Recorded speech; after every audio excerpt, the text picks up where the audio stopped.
willing, 'di ba, humingi ng specimen sa anak kay Davi.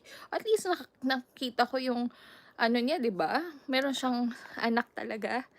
'Di ba ang saya nun? So, yun yung kinonsider ko na, okay, ayun. Eh, yung sa TikTok namin, visit na visit siya. Bakit pa daw ako nakipag-TikTok? Oo, eh, actually si Vince talaga yung nag-TikTok. Ako, wala akong plano mag-TikTok kami. Kasi ayokong masyadong mag-post nga about, alam mo na, may mga masasabi yung tao. Ayoko ng complicated din na ano. Pero naisip ko, kung may TikTok entry si Vince, dapat kami din. Dapat kami din meron, 'di ba?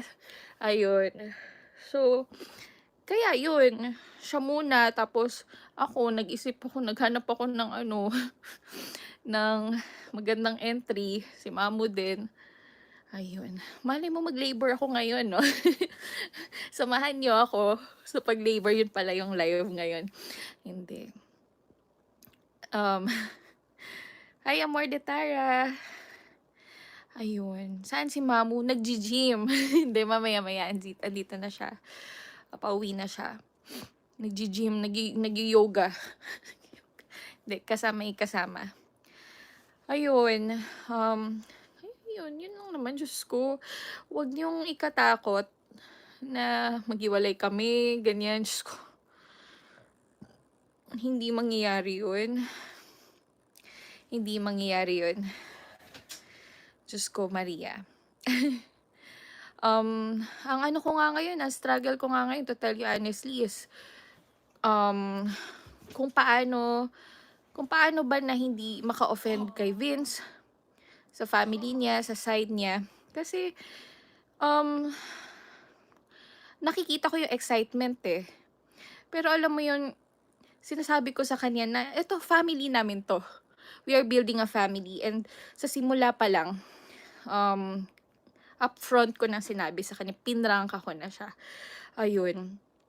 Medyo yung struggle ko ngayon is, ano ba, kami ang parents. Yun, nakikita ko din yung, ano, yung mga comment ng iba na nagwa-wonder sila sino yung parents, sino yung pangalan sa birth, ganyan. Well,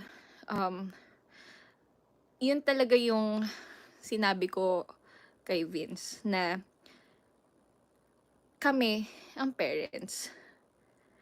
And nag-ano ako sa kanya na, pero alam mo yun, kahit sinabi ko na sa simula pa lang, medyo, medyo hinaanuhan niya ako na parang siguro kasi nga gusto niya talaga ba na andun siya sa birth.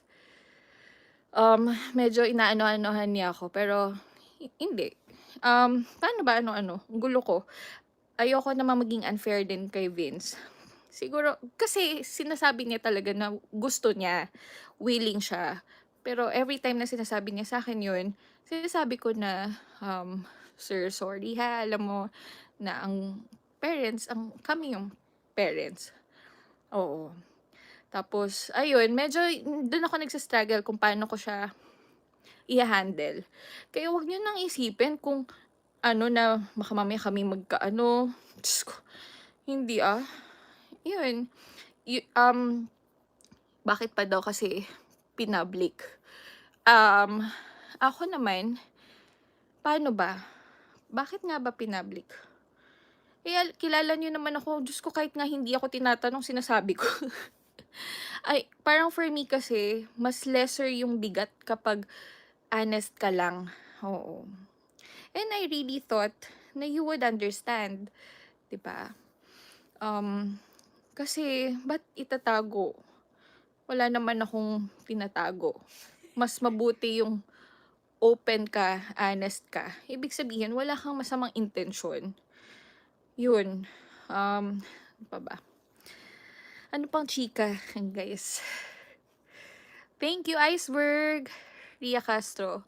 Hello po, Mami Tanch. Have a safe delivery kay baby girl.